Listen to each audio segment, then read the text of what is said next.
What's up? Moi c'est Amandine Peter, autrice de fantasy et de science-fiction. J'espère que tu passes une bonne journée et merci de suivre cette vidéo.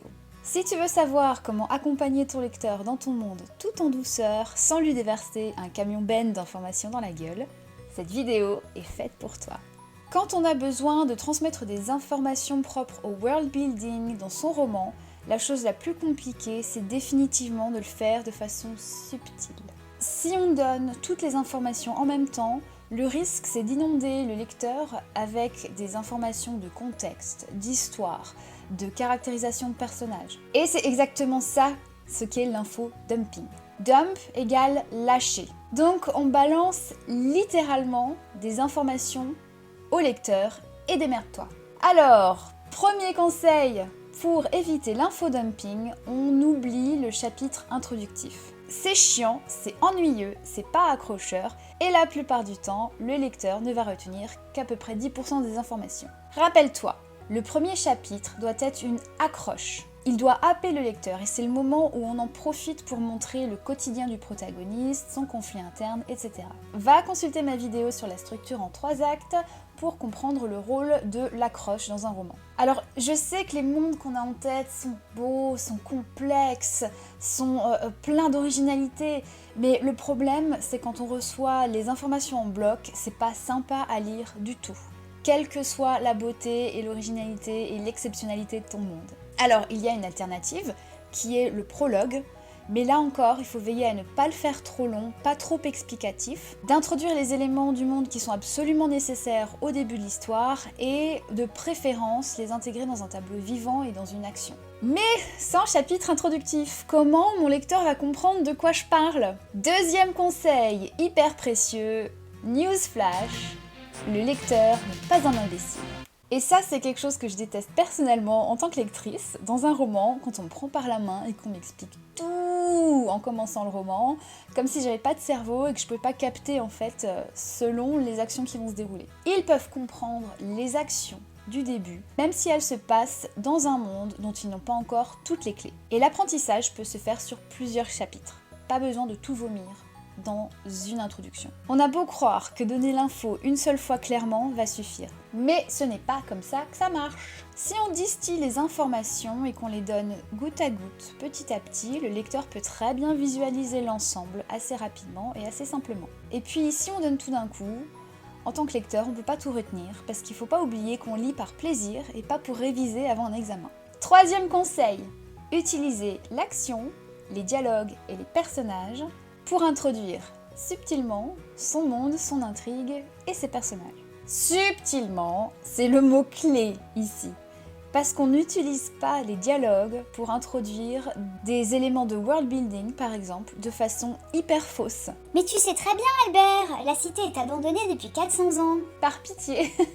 On supprime les « mais tu sais bien que, tu devrais le savoir pourtant, comme tu le sais ». C'est pas du tout subtil et c'est pas du tout réaliste. Un dialogue entre deux personnes sert à échanger des informations entre deux personnes et non pas entre le personnage et le lecteur. Subtilement, c'est saupoudrer donc ces informations, donc à travers les personnages, les dialogues et les actions, sans forcément expliquer exactement ce qui se passe. Par exemple, dans mon nouveau roman, mon nouveau projet, celui que je suis en train d'écrire, j'ai un système de magie assez complexe à expliquer. Pour montrer que ma magie s'inhale et provient d'un liquide à la base, je me sers d'une scène pour montrer ça. Je montre qu'un personnage verse une fiole dans une embrumeuse pour en inhaler le contenu.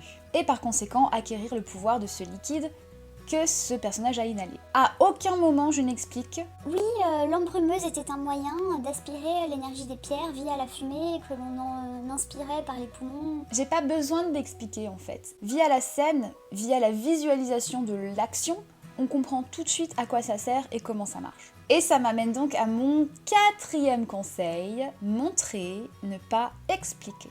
Les scènes des premiers chapitres sont une occasion en or de montrer son monde. Et d'ailleurs, c'est probablement le moment que je préfère dans l'écriture de tout mon premier jet. On montre, on n'explique pas. Mais alors attention, les scènes doivent avoir un but en elles-mêmes. Elles ne sont pas là juste pour dévoiler le world building. Elles peuvent servir à présenter un personnage, un conflit interne, un élément de l'intrigue, parler du quotidien du protagoniste, de la relation avec d'autres personnages, plus du world building. Mais montrer, c'est la façon la plus efficace d'expliquer comment fonctionne son monde. À travers un dialogue, une action, le lecteur peut avoir énormément d'informations sur la façon dont fonctionne le monde, qui sont les personnages, pourquoi ils sont là, comment, etc.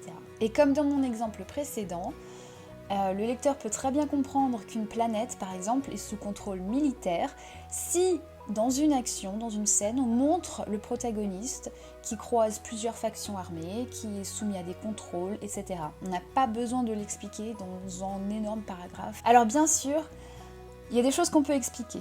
On n'est pas obligé de tout montrer, absolument tout de A à Z dans le roman, mais ça je vous en parlerai dans une vidéo réservée au show Don't Tell, montrer, ne pas expliquer.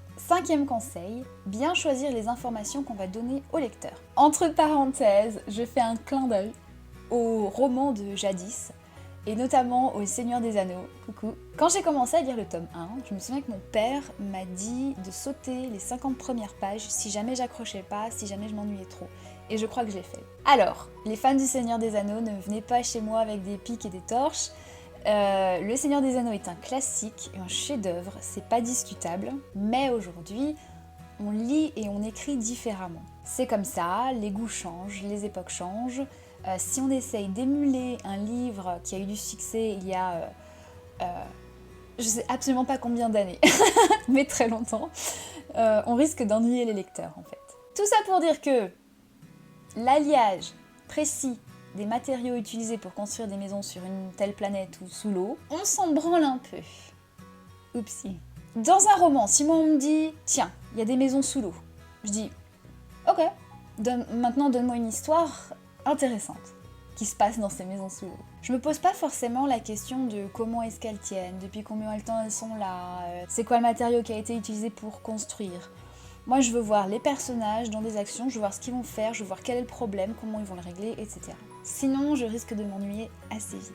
Alors bien sûr, je dis pas qu'on ne doit pas connaître la composition des choses ou des éléments qui entourent, si c'est important dans le world building bien sûr, mais pas faire une explication sur d'où ça vient, comment c'est fait, etc. Et les informations qu'on va transmettre dans ces premiers chapitres doivent avoir un rapport avec l'intrigue, participer à installer une ambiance. Alors personnellement, moi je suis partisane des petits détails dans les descriptions qui n'ont pas forcément un gros poids dans l'intrigue ni une grosse importance, mais qui participent beaucoup à donner des repères visuels assez forts et pour immerger en fait le lecteur dans les descriptions. Ou caractériser un personnage ou une relation entre des personnages. Si pour comprendre l'action dans ce monde, on n'a pas besoin d'avoir en fait tout l'historique des guerres, des rois, des trucs, des machins, bah alors on le met pas.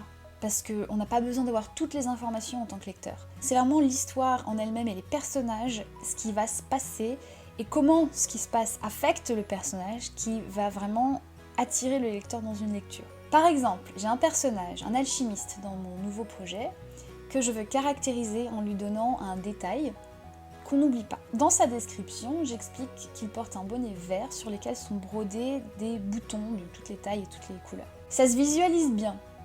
Et d'ailleurs, pourquoi des boutons? Parce que c'est assez rigolo d'imaginer des boutons sur un bonnet, c'est une image dont on se souvient. Et de deux, je m'en sers pour faire le contraste avec les roches très précieuses que cet alchimiste manipule et transforme. Donc j'introduis en même temps l'information que les pierres précieuses ont de la valeur, mais cet alchimiste choisit des boutons pour décorer son bonnet. En plus, ce détail dans son apparence aura un intérêt plus tard pour que on soit amené à le reconnaître physiquement. Alors j'aurais pu expliquer que les roches en question, qui s'appellent les ospales, sont précieuses, qu'on s'en sert pour, à travers un processus alchimique pour donner ce liquide machin, qu'elles ont des pouvoirs, que seuls les riches peuvent en obtenir. Mais au lieu de ça, j'ai choisi, via la description de mon personnage et des phrases très courtes et très simples, de le montrer. Ce qui m'amène à mon 6e conseil. N'oublie pas que l'attention du lecteur se dirige vers là où tu l'emmènes. Entre deux actions, si tu décris en détail un mode d'agriculture, la texture des vêtements, ou le métal super résistant d'une épée, le lecteur va être bloqué en mode contemplation passive.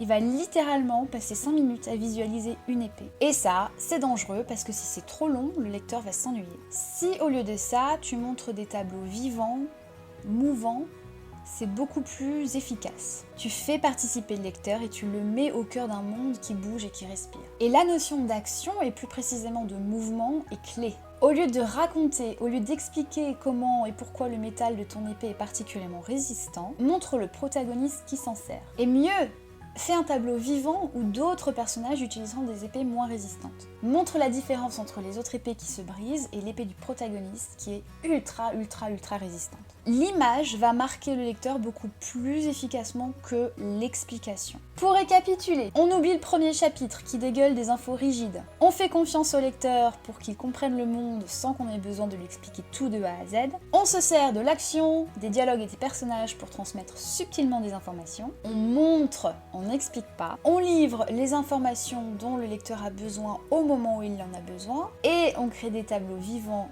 émouvant plutôt que des explications immobiles. Et voilà, c'est tout pour aujourd'hui. J'espère que cette vidéo t'a été utile et que tu aborderas tes premiers chapitres avec confiance.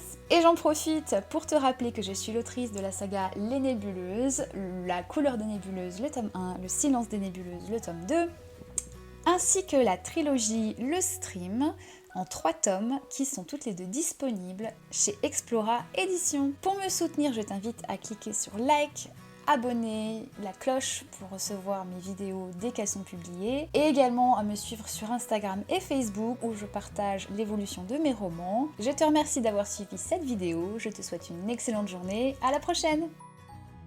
Le lecteur ne va retenir un dialogue entre deux. C'est quoi le matériau qu'a utilisé? Des boutons pour décoder. Si tu décris en détail un mode d'agriculture, je te remercie d'avoir suivi Les Nébuleuses, je sais même pas comment s'appellent mes livres. Oh là là là là.